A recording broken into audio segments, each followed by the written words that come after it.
자, 오늘은 좀 진지한 얘기 해볼게요.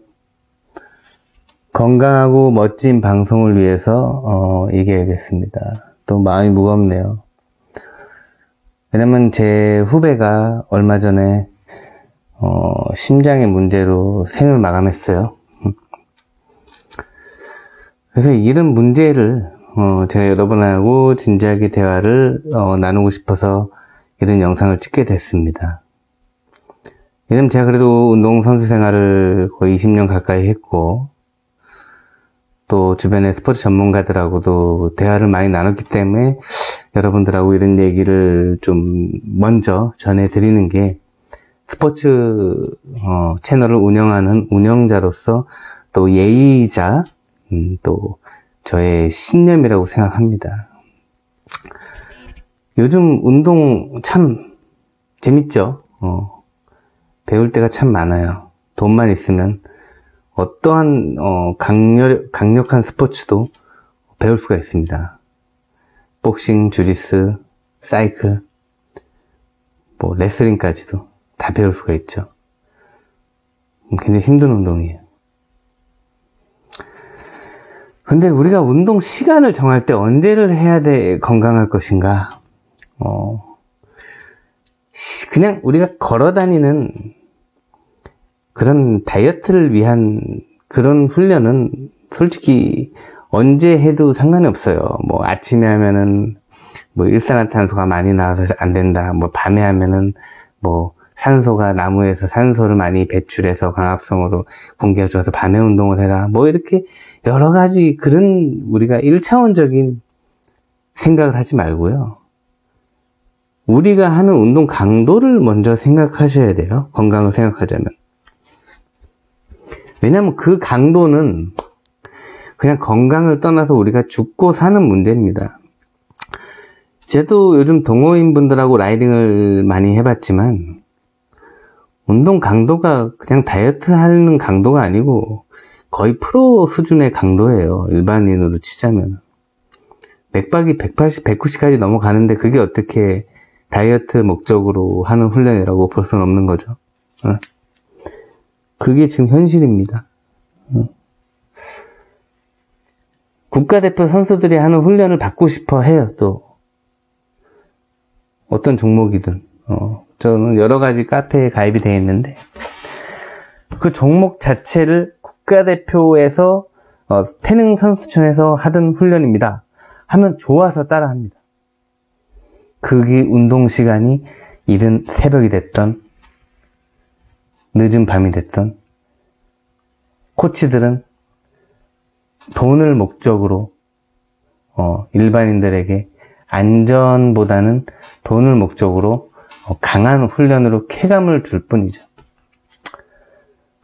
정말 안타까운 현실입니다.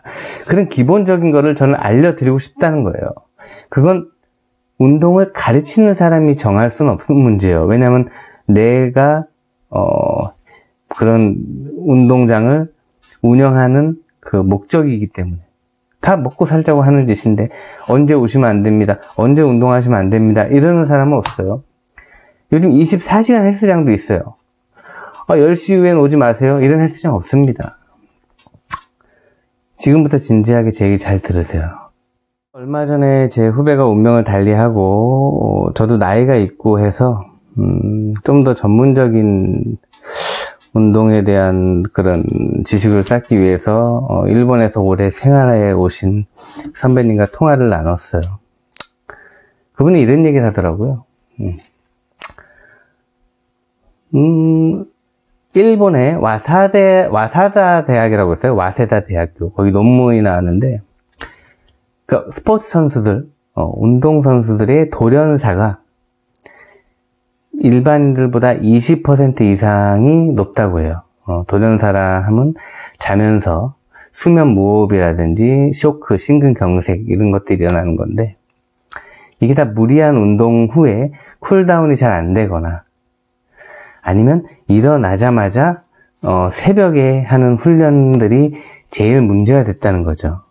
검사 결과. 그래서 이런 분들이 물어봐요. 야간 라이딩 어때요 오늘? 아니 오늘 새벽 라이딩 어때요? 아빠 라이딩? 왜? 새벽에 5시에 100km 타고 8시부터는 아빠로서 이제 주말에 집에서 애를 보고 뭐 놀아주러 가야 되니까 아빠 라이딩을 하자는 거예요. 새벽 5시에 100km 타자는 거야. 꼬개고 뭐고. 왜냐면 운동을 하고 휴식을 안 취하겠다는 거죠. 아빠 라이딩을 한다는 거는. 또 야간 라이딩을 한다는 거는 뭐 8시에 만나서 11시에 운동이 끝나면 집에 가자마자 바로 잔다는 거예요. 씻고 바로 잔다는 거죠. 너무 나 그 말을 듣고 경악을 멈출 수 없습니다. 그런 문화 자체가 그분한테도 너무 놀랬다는 거예요. 일본 같은 경우는 경륜 선수들의 사망은 아주 다분하고요. 특히 야구 선수들이 그렇게 많이 사망을 한다고 해요. 특히 약물 복용에 대한 문제도 많이 됐었잖아요. 야구 같은 경우는. 그래서 언제 훈련이 좋냐? 기상 후 2시간에서 3시간은 내 몸에다 시그널을 계속 줘야 된대요. 내가 아침 먹고 뭐 일어났다, 뭐 시리얼 먹고 일어났다, 막말로 담배 피우시는 분들도 있잖아요. 일어나서. 그것도 어떻게 보면 내가 일어났다는 신호를 몸에다 보내주는 거예요. 시그널을. 2-3시간 정도는 몸한테 계속 신호를 보내준 후에 가볍게 운동 워밍업 한 후에 훈련이 시작이 돼야 되는데, 보통 출퇴근하시는 분들용으로 또 자전거 타시는 분도 있어요. 그러면 아침에 천천히 밥도 안 먹고 나가서 천천히 우리가 일하는 곳까지 이제 한강을 이용해서 가는 게 아니고 훈련으로 갑니다. 거의 막 평속 35에서 40으로 출근지까지 막 80km, 60km 가는 거예요. 인터벌도 치고. 또 일어나자마자 막 나가서 등산 가고 막 계단 뛰시고 이런 분들. 바로 시정하세요, 시정. 그리고 뭐 헬스는 괜찮아요? 아니면 뭐 줌바 댄스 괜찮아요?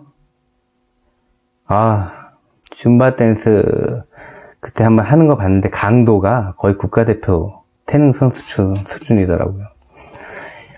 그러니까 그런 것들을 운동을 하고 최소 1시간에서 2시간 안정을 취해주고 스트레칭하고 심장을 정상으로 돌려준 후에 우리가 수면에 들어가야 되는데, 씻고 내일 일 나가고 일어나야 되니까 바로 잔다는 거죠.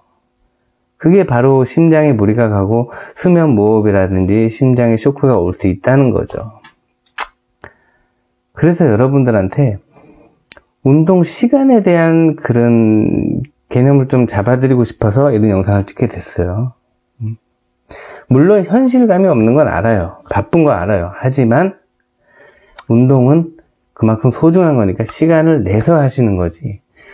짬을 내서 억지로 하면은 뭐든지 사고가 납니다. 예. 그래서 여러분들도 이제 운동 시간에 대한 그런 개념을 어느 정도 잡아가셨으면은 좋겠습니다. 또 이제 약물에 대한 내용인데, 뭐 약물은 당연히 위험하죠. 약이니까 적정량을 복용해야 되고, 또 그거를 치료 목적으로 사용하지 않고 운동 기능 향상에 사용했다면은 몸에 문제가 됩니다. 또 그것이 일시적이 아닌 장기적으로 복용을 했을 시는 더욱더 2-3배 위험할 수가 있죠. 오케이. 그래서 보충제 성분이 또 위험하시다는 분도 질문을 많이 해주셨는데, 단백질 보충제라든지 글루타민, BCA 이렇게 다 아미노 성분, 근육을 회복하고 뭐 그런 우리 약이 아닌 음식 같은 성분은 크게 문제되지가 않아요. 없어서 못 먹죠. 솔직히 비쌉니다. 근데 문제가 되는 성분은 이제 혈관 확장제라든지 여러 가지 혈관 확장에 관한 그런 보충제가 굉장히 많아요. 뭐 노이스도 약간 혈관 확장에 대한 그런 게 있고요. 뭐 혈관 확장제 성분이 되게 많아요. 펌핑 향상 그런 것들을 많이 복용했을 시 굉장히 위험합니다. 왜 그러냐?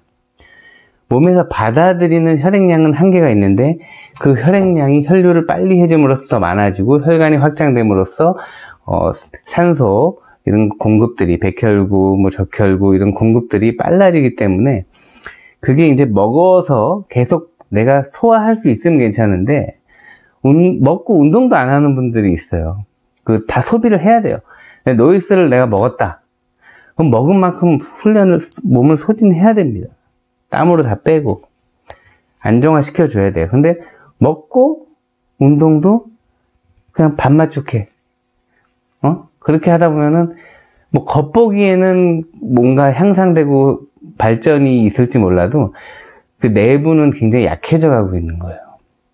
그래서 바디빌딩 선수들 같은 경우 보시면은 근육은 막 이만하고 혈관이 이만한데 러닝머신 막 5km, 6km 걷는데 땀이 줄줄 나고 막 숨이 차가지고 막 그런 분들 많이 봤어요. 옳지 않아요.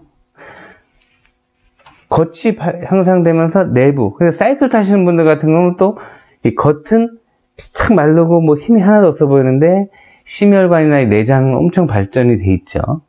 막 유산소 능력이 되게 좋죠. 그래서 유산소 능력 훈련도 많이 해주셔야 되고요. 근력 운동도 많이 해주셔야 되지만 건강을 생각하자면 좀 유산소 쪽으로 좀 더 우리가 운동의 기능을 좀 생각해야 되는 게 더 중요합니다. 한마디로 이런 거예요. 혈관 확장제라는 게 뭐 크레아틴도 있을 수 있을 것이고 알기닌이라든지 뭐 비아그라 이런 것도 있을 수 있겠죠. 비아그라도 혈관 확장제예요. 보충제로도 사용하시는 분들이 또 있습니다. 유명합니다. 또 우리가 등산하시는 분들이 고산지대를 올라가기 위해서 또 복용하시는 분들이 있고요. 고산지대로 올라가면 혈관이 좁아지니까 더 추워지고. 더 쉽게 예를 들게요. 미국에 오랫동안 사시는 분이 한국에 갑자기 오면 이거 적응할 수 있습니까? 짧아서? 아파트 50평 살던 분이 갑자기 10평짜리에 뭐 처박아 놓고 살라 그러면은 살 수는 있지만 적응을 해야 되잖아요. 그러니까 뭐든지 우리가 약으로 하다 보면은 위험이 따라요. 자다가 돌연사하는 경우가 크다는 겁니다. 확률이 20%가 더 높다는 거예요. 1% 차이로 죽고 사느냐의 문제인데 20% 이상 돌연사할 확률이 수면 무호흡, 쇼크사 높기 때문에 수면 중에 심장에 문제가 오면은 방법이 없습니다. 그거는 침묵의 살인자예요. 뭐 우리가 자다가 갑자기 제세동기 돌릴 거예요. 뭐 누가 옆에서 자고 있는데 심폐소생할 거예요. 5분 안에 해결 못합니다. 차라리 우리가 평소 생활하다 갑자기 쓰러지면 누군가가 도움을 요청할 수 있지만 수면 중에 우리 심장에 문제가 생긴 거는 굉장히 위험하기 때문에 야간에 너무 무리한 운동 하지 마시고 또 일어나자마자 너무 무리한 운동 하지 마시고 직장 생활이 너무 바쁘시더라도 우리가 솔직히 술, 담배 하는 시간 뭐 또 내가 하고 싶은 거 뭐 조금 그 시간 줄여서 운동을 좀 더 집중을 해주시는 게 뭐 낮잠 잘 시간 조금 줄여서 운동하시는 게 더 효과적이라는 거죠. 건강에는. 뭐 제가 한 말이 현실성에는 좀 떨어질 수 있는 내용일지 몰라도 우리가 건강하게 운동을 오래 하고 싶다면은 어느 정도 상기하고 항상 운동을 위험한 시간에 하더라도 상지하고 생각은 하고 있어야 되지 않을까. 이건 너무 무리하는 것 같은데 이래서는 안 되겠다. 이렇게 먹으면서 운동하면 안 되겠다. 가지고 주로 커피 같은 게 제일 안전하니까 블랙커피 같은 거 좀 많이 드시고요. 건강하고 안전한 운동을 하셔서 저희 구독자님과 저희 크리스 채널이 같이 건강하게 오래 하는, 저도 나이가 이제 41입니다. 제 구독자님들도 내년이 되면 또 한 살씩 늘어나실 거고, 크리스리도 몇 년이 지나면 지금이야 이렇게 젊고 섹시한 모습이지만 분명히 늙고 병드는 모습으로 이렇게 방송을 할 수도 있을 거예요. 그래서 여러분들에게 더 건강한 모습, 더 동안의 모습으로 오래 가기 위해서 이런 진지한, 제가 의사는 아니지만 전문 운동선수로서 필요한 내용은 구독자님들하고도 이렇게 공유를 하면서 앞으로 방송을 하는 그런 전문 운동 방송이 되도록 노력하겠습니다. 시청해주셔서 감사드리고요. 구독 누르란 말은 안 하겠습니다. 취소만 하지 말아주세요. 감사합니다.